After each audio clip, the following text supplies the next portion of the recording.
"Mom, what's that over there?" my daughter asked as we returned home from my parents' house. We were met with piles of trash bags in front of our entrance. As we got closer, I realized these bags contained our belongings, thrown together carelessly like trash. Confused, I exclaimed, "What's this? Why is this happening?" My daughter tearfully pulled out her beloved stuffed animal from one of the bags and hugged it tightly. Frustrated, I marched towards the entrance, only to find the locks had been changed while we were out. It was clear my mother-in-law and sister-in-law were behind this. Ringing the doorbell and knocking several times brought no response. "What is this? Isn't it terrible?" I muttered. Upon closer inspection, one of the trash bags had a note that read, "Parasites disappear, never come back." Anger surged within me, and I couldn't help but express my frustration aloud. The real parasites are you. This was the worst treatment I had ever received from my in-laws in 17 years. It was unbearable that they were making my daughter feel this way too. My patience exhausted, boiling with anger, I loaded our belongings into the car, and we returned to my parents' house. "I will never come back to this house again," I declared. "I'm looking forward to seeing what happens to the parasites when their host is gone." My name is Olivia. I am currently 45 years old. I live with my husband, daughter, and my husband's mother and sister. I can't say we live happily. I work from home, but this house is never peaceful. The issue lies with my mother-in-law and sister-in-law, Hannah. They have disliked and ignored me for over 12 years. As my daughter Megan grew up, it bothered me less and less. I mainly work as a personal consultant. I started as a fortune teller, but as my blog became popular, I began getting more questions about attracting customers. This led to my current job. I met my husband Jake through a friend's introduction when I was training to be a fortune teller. I work in sales at a pharmaceutical company and also do affiliate marketing as a side job, which is finally starting to take off. Jake gave me great advice on attracting customers when I struggled with fortune telling. Attracted by his kindness, we started dating and got married a year later. Our income wasn't great at that time, but Jake always supported me. I'm so glad I married Jake. I truly felt this way. Living with my in-laws started about a year after we got married. It began when my father-in-law, who had been healthy, suddenly passed away. My mother-in-law felt insecure about the future and asked my husband to live with us. We agreed to live together in exchange for her taking care of the household chores. At first, my mother-in-law welcomed us and was happy. I hoped we would get along well, but I was wrong. 4 months later, she began completely ignoring me, maybe because she was unhappy that I wasn't helping with the housework. Soon, my sister-in-law Hannah also started ignoring me. I didn't mind being ignored, but my mother-in-law's tendency to involve others was challenging. Not only did Hannah hear about it, but even neighbors and relatives were informed that my daughter-in-law stays at home but says she's working, leaving all the housework to me. If I stayed even a little, she would talk back 100-fold, so I just ignored her. To make matters worse, my mother-in-law would suggest to others, "You better not talk to her too, it'll be troublesome." As a result, people around the in-law house began giving me only cold responses to my greetings. I felt isolated, and it became very difficult. Despite my pleas to stop spreading strange rumors, my words were completely ignored.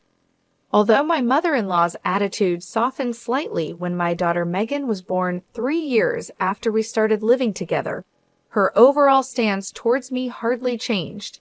However, she was very fond of Megan, and having her help with household chores and childcare was a huge relief as my work became busier. Around the same time, my husband Jake's side business started to struggle, and he seemed unable to adapt to changes in the affiliate marketing market. He approached me saying, "Olivia, can you increase your contribution to the monthly expenses a bit?" I agreed and mentioned that my consultations were increasing and my new methods were working well. Even though I was willing to help boost his sales, Jake insisted on handling it alone, saying, I think I'll try it on my own. I'm really sorry.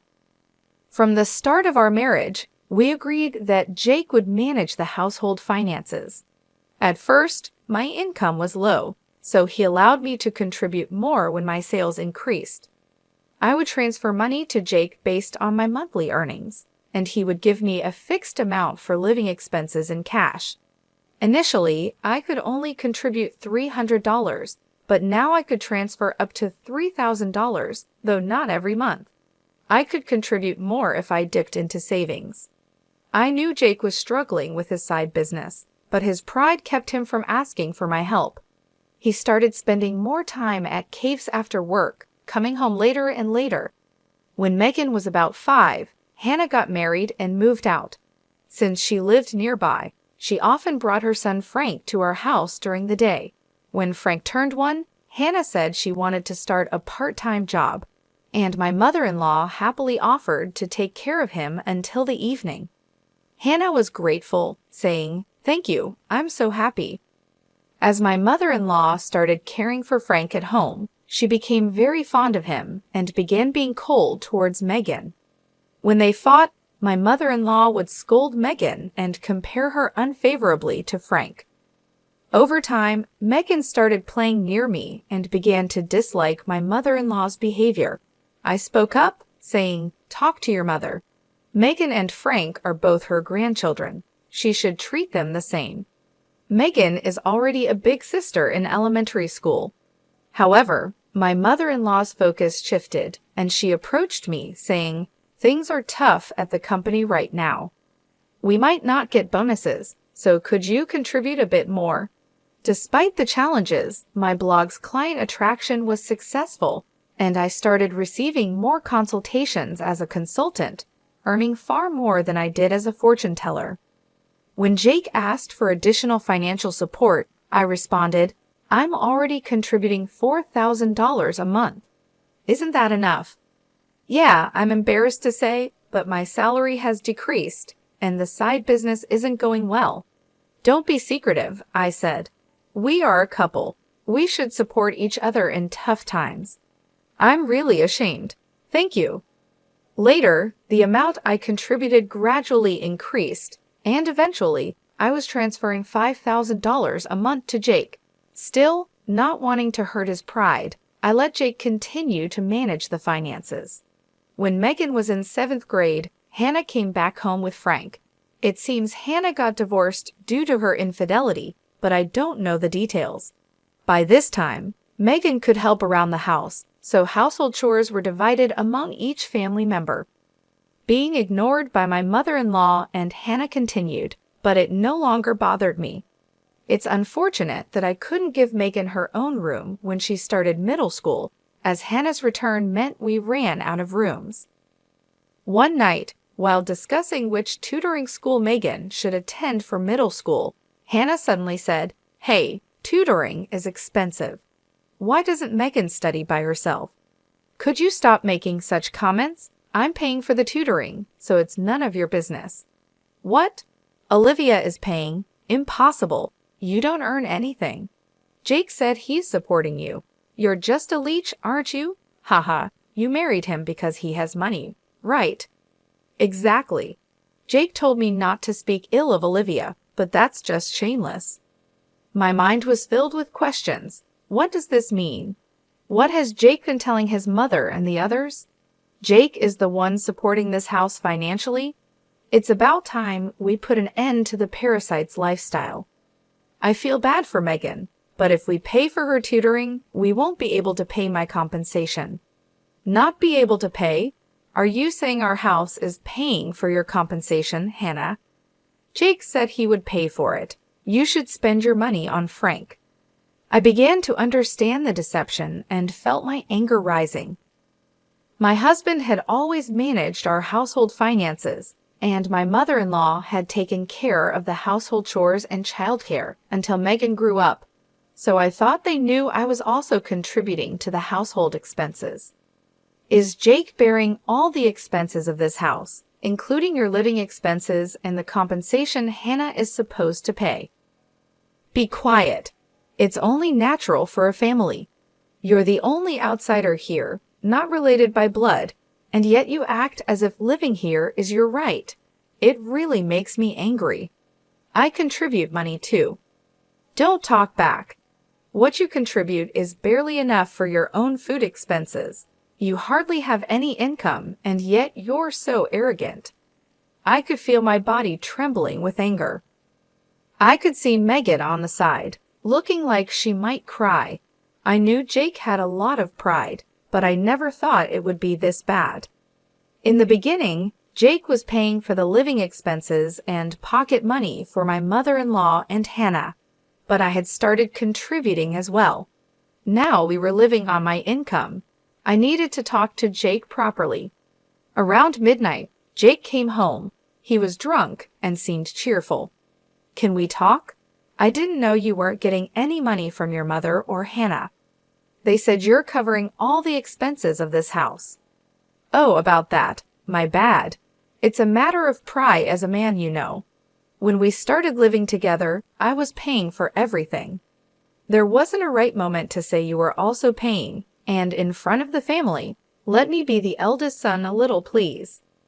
Jake, with a light-hearted tone like in a comedy sketch, put his hands together. Oh, that's right. I'm going to Faye this Saturday. I'll be gone for a week. Take care.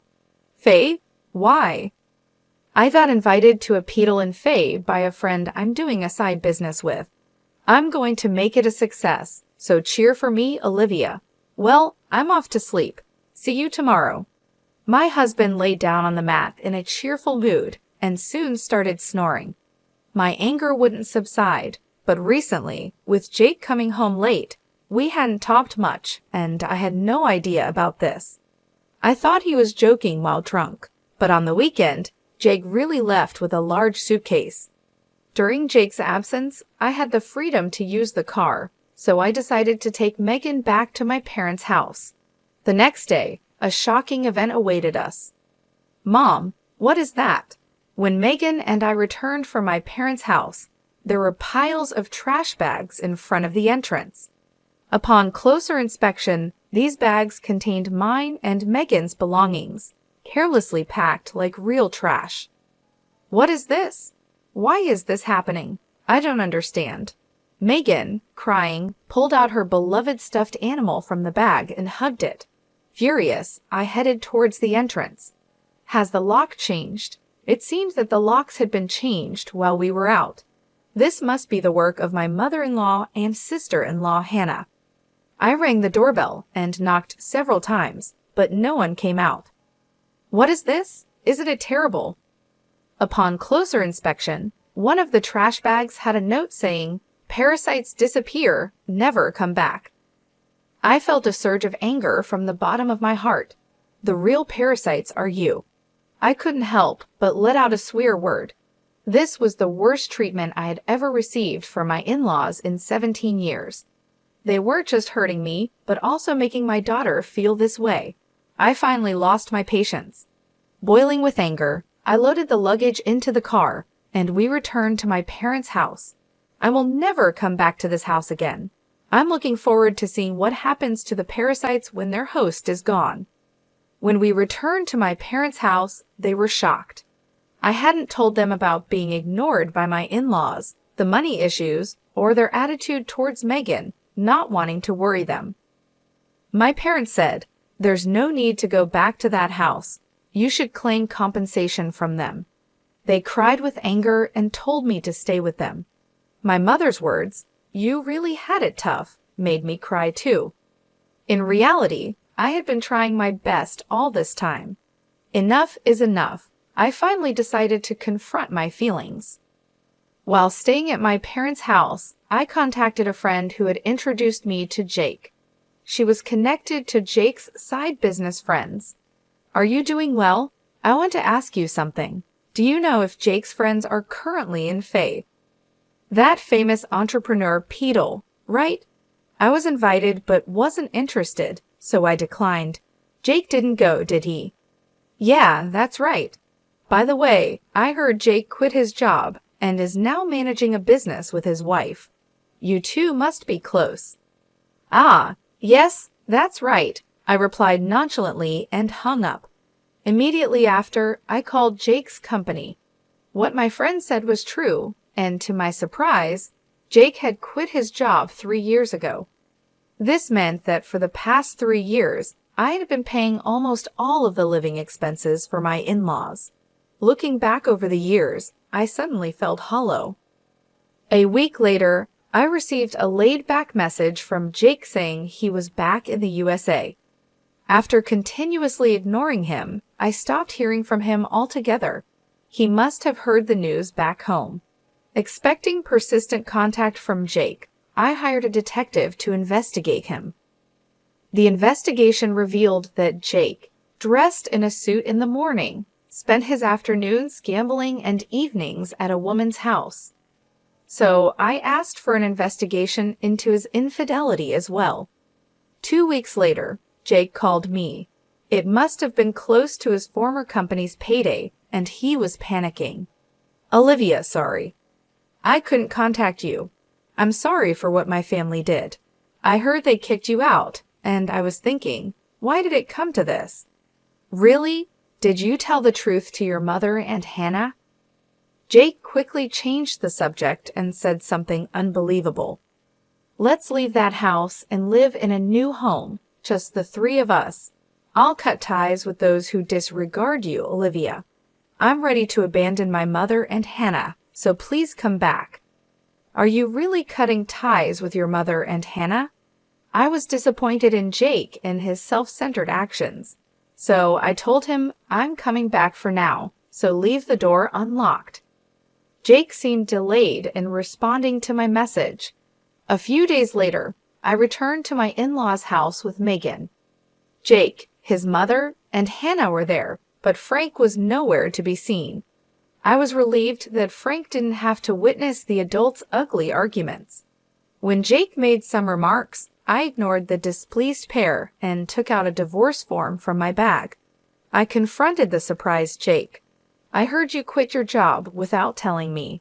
Since we're supposedly managing a business together, does that mean the $5,000 I've been transferring every month was actually your salary? Jake tried to excuse himself. No, that's not it. I told you the business was in trouble, right? So I decided to quit before getting fired. Really? I heard you quit 3 years ago, right? I called your company and it's still not bankrupt. Jake fell silent. I pressed further. By the way, what role do you play in our joint business? Management? Are you the accountant? Jake became increasingly uneasy and started sweating. Jake is supporting the whole family, isn't he, Mother? He quit his job. His side business isn't going well, and yet it's a mystery where the money is coming from. I'm leaving, but please continue to get financial support from Jake.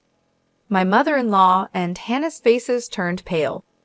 But the other day on the phone, you were crying and begging to save only yourself, saying you'd cut ties with your mother and sister. Haha, but that won't happen. I'm also discarding Jake here. What do you mean? I don't understand. Jake hasn't been going to work. That's a lie. He leaves in a suit, and Olivia was supporting the household. It's true. Olivia has been paying for everything for years. I'm unemployed now and not doing any side business. We're going to have a hard life because you kicked Olivia out. We could have had an easy life without working if you hadn't done anything unnecessary. What do you mean by that? You were planning to abandon us, weren't you? Jake's response made my mother-in-law and Hannah furious, and they started arguing. While they caused a commotion, Megan and I began to take action. I came to pick up some forgotten items. I took a cleaning robot bought within the last 5 months, an expensive microwave favored by my mother-in-law, and the beauty device Hannah had gotten from Jake. Wait, that's mine. This is mine since I bought it with my money, or you can pay me back for it. Hannah fell silent at my words. Then I searched for and gathered my belongings from their rooms. The items they had put out did not include my expensive brand bags and accessories. Why are you taking that too? This is mine. I ignored their complaints and sweet talk. Finally, I dropped a bombshell on Jake. "Oh, I forgot. I plan to claim compensation from your mistress, Lauren. Tell her it's no use running away." "What? How do you know about her?" "I know you went to Faye with Lauren recently. Good for you, right? Of course, I have all the evidence of the affair, so no escaping that." "No way. You've been deceiving me and having fun for the past 3 years. I'll be claiming compensation for the affair, child support for Megan, and oh, you were secretly paying Hannah's compensation too. I'll be claiming that back as well." As I prepared to leave, my mother-in-law and Hannah desperately tried to stop me. "I was wrong, Olivia. I'm sorry. We just believed what Jake said. We can't live without you. We'll do anything. Please help us. I can't pay you back for the compensation. I'm sorry too. I apologize for everything. You'll forgive us, right?" I couldn't help but laugh at their foolish faces.